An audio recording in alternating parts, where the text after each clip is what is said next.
আসসালামু-আলাইকুম টিভারভিউ থেকে সবাইকে স্বাগতম জানাচ্ছি। সেই সাথে আপনারা অনেকেই আমাকে ফেসবুক পেজে মেসেজ দিচ্ছিলেন, ইনস্টাগ্রামে মেসেজ দিচ্ছিলেন যে ভাইয়া এই যে ভিডিও আপলোড করার সময় কম্পিউটার দিয়ে অথবা মোবাইলে Google Chrome Firefox Mozilla Firefox দিয়ে ভিডিও আপলোড করার সময় এরকম একটা মনিটাইজেশন অপশনে ক্লিক করলে আপনাদের যাদের মনিটাইজেশন অন রয়েছে তাদের মনিটাইজেশন অপশনে ক্লিক করলে এরকম একটা জিনিস চলে আসে যেটা আপনারা ডিসপ্লেতে দেখতে পাচ্ছেন। তো আপনারা অনেকেই আমাকে এটা সম্পর্কে প্রশ্ন করেছেন এবং জানতে চেয়েছেন। এটা যদিও খুবই একটা সিম্পল ব্যাপার, তারপরে অনেকেই আপনারা বলছেন যে ভাই এই বিষয়টা নিয়ে একটা ভিডিও তৈরি করেন, এই বিষয়টা নিয়ে আমাদেরকে জানান যে এটা কেন আসছে, বারবার কেন আসছে, প্রত্যেকটা ভিডিওতে কেন আসছে। সেই সাথে যাদের মনিটাইজেশন এনাবেল নাই তাদেরও কিন্তু এই বিষয়টি কাজে লাগবে। তো পুরো ভিডিও জুড়ে এই বিষয়টি আপনাদের সাথে তুলে ধরার চেষ্টা করবো যে এই যে কপিরাইট সম্পর্কে ইউটিউব আপনাদেরকে বারবার মেসেজ দিচ্ছে, এটা মূলত কিসের মেসেজ এবং আপনি যদি আপনার ভিডিওতে কয়েক সেকেন্ড কপিরাইট ইউজ করেন সেক্ষেত্রে আপনি কি কি ঝামেলায় পড়তে পারেন, এটা সরাসরি ইউটিউব যেহেতু আমাদেরকে নোটিশ দিচ্ছে।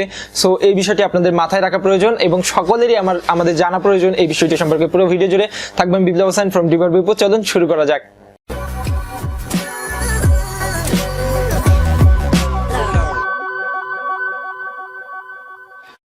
মনিটাইজেশন পাওয়ার জন্য আমাদেরকে 1000 সাবস্ক্রাইবার এবং 4000 ঘন্টা ওয়াচ টাইম কমপ্লিট করতে হয়, যেটা পেতে আমাদের প্রচুর পরিমাণে বেগ পেতে হয়। অনেকেই আমরা পাই, আবার অনেকেই দেখা যায় যে চ্যানেল রিভিউ রয়ে গেছে, কেউ মনিটাইজই পাচ্ছে না। তো সেক্ষেত্রে আমাদের মনিটাইজেশনে গেলে এরকম একটা জিনিস দেখাচ্ছে বা এরকম একটা নোটিশ আসতেছে। সো এটা কিন্তু আমাদের ভয়ের ব্যাপার বা অলওয়েজ আমরা সবাই ভয়ে থাকি। সো এখন কথা হচ্ছে এটা কি কি কারণে হতে পারে। তো এই কারণে আপনারা যদি লার্ন মোডে ক্লিক করেন এখান থেকে অপশনে ইউটিউব কিছু রুলস বা ইউটিউব কিছু মেসেজ আপনাদেরকে স্পেসিফিকলি সেন্ড করে দিয়েছে, আমরা অধিকাংশ এগুলো স্কিপ করে যাই, যার কারণে আমাদের পরবর্তীতে সমস্যা হয়। আর সমস্যা হলে আমাদেরকে মেসেজ করা শুরু করেন। আমার মতে যারা ইউটিউবের হেল্প রিলেটেড ভিডিও দেয় বা ইউটিউব রিলেটেড আপনাদেরকে হেল্প সাহায্য করে থাকে তাদেরকে কিন্তু এই মেসেজগুলো আপনারা সেন্ড করা শুরু করেন।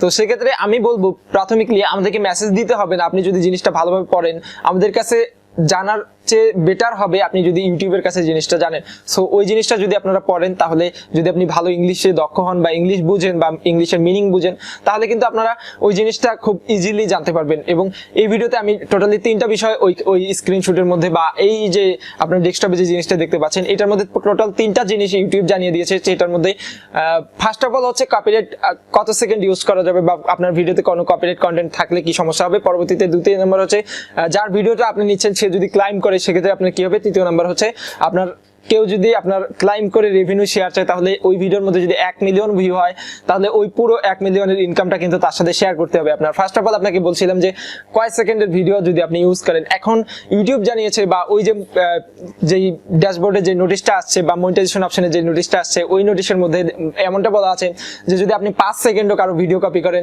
সে যদি আপনাকে পারমিশন না দেয় ভিডিও কপি করা, তারপরে যদি আপনি পারমিশন ছাড়াই ভিডিওটা কপি করে এখন 10 মিনিট থেকে আপনি 5 সেকেন্ড কপি করতে পারেন, কিন্তু সে যদি ক্লাইম করে তাহলে কিন্তু আপনার চ্যানেলে স্ট্রাইক করতে পারে। সো যারা ফেয়ার ইউজের আন্ডারে কাজ করেন তারা কিন্তু অবশ্যই ভেবে চিন্তে ফেয়ার ইউজ করবেন। এখন অনেকেই বলে যে 30 সেকেন্ড পর্যন্ত ইউজ করা যায়, 15 সেকেন্ড ইউজ করা যায়, কিন্তু আমার ভিডিও আমি যদি 1 সেকেন্ড আপনাকে ইউজ করতে না দেই এখানে ইউটিউব কিন্তু কিছুই করতে পারবেন। বা আপনার ভিডিও আপনি যদি আমাকে 1 সেকেন্ডও ইউজ করতে না দেন তাও যদি বা তবুও যদি আমি ইউজ করি, আপনি যদি ক্লাইম করেন আমার ভিডিওটাতে কিন্তু স্ট্রাইক চলে আসবে, আমার চ্যানেলে একটা কপিরাইট স্ট্রাইক চলে আসবে। সো সেই ক্ষেত্রে অবশ্যই সতর্ক থাকতে হবে আমরা কোথা থেকে কপিরাইটের ভিডিওগুলো নিচ্ছি বা কোথায় থেকে এই 2, 4, 5 সেকেন্ডের ভিডিওটা নিচ্ছি। দ্বিতীয়ত হচ্ছে সে যদি ক্লাইম করে তাহলে আপনার চ্যানেলে স্ট্রাইক পড়বে কিনা।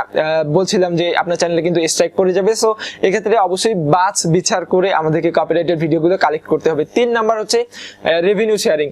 এখন মেইন কথা হচ্ছে যে কেউ যদি ক্লাইম করে তাহলে তো আপনার ভিডিওটা ডিলিট হয়ে গেল। এখন অনেকে চালাক রয়েছে যারা কি করবে কি ক্লাইম করবে ঠিকই, কিন্তু রেভিনিউ শেয়ার ক্লাইম ডিরেক্ট ভিডিওটা টেক ডাউন করার জন্য বা কপিরাইট স্ট্রাইক দেওয়ার জন্য কেউ ক্লাইম করবে না।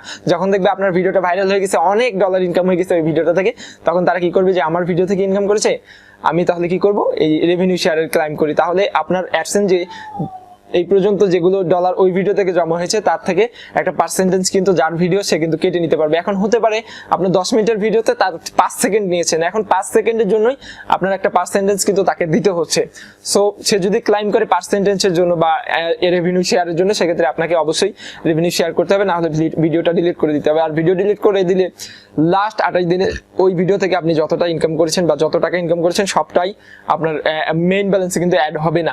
সো এই ক্ষেত্রে অবশ্যই ভিডিও ভিডিও কপি করার ক্ষেত্রে অবশ্যই খেয়াল রাখবেন। এই ভিডিওটা ততটা এফেক্টিভ না বা ততটা ইম্পর্টেন্ট ছিল না আমার কাছে, বাস আপনাদের রিকোয়েস্টে কিন্তু এই ভিডিওটা তৈরি করা। আমি চেষ্টা করলাম এই ভিডিওতে পুরো জিনিসটা আপনাদেরকে বুঝিয়ে দেওয়ার জন্য। তারপরে যদি আপনাদের কোনো প্রশ্ন থাকে অবশ্যই কমেন্ট বক্সে জানাবেন, পরবর্তীতে কোনো কিউএনএ সেশনে ইন্ডিভিজুয়ালি আমি আপনাদের উত্তর দিয়ে দিব। ভিডিও ভালো লাগলে অবশ্যই একটা লাইক দিবেন, কমেন্টে জানাতে ভুলবেন না আপনার মূল্যবান মতামত। আমাদের চ্যানেল নতুন দর্শক হলে অবশ্যই সাবস্ক্রাইব করবেন। দেখা হবে পরবর্তী কোনো ভিডিওতে। সে পর্যন্ত সবাই ভালো থাকবেন, সুস্থ থাকবেন। আল্লাহ হাফেজ।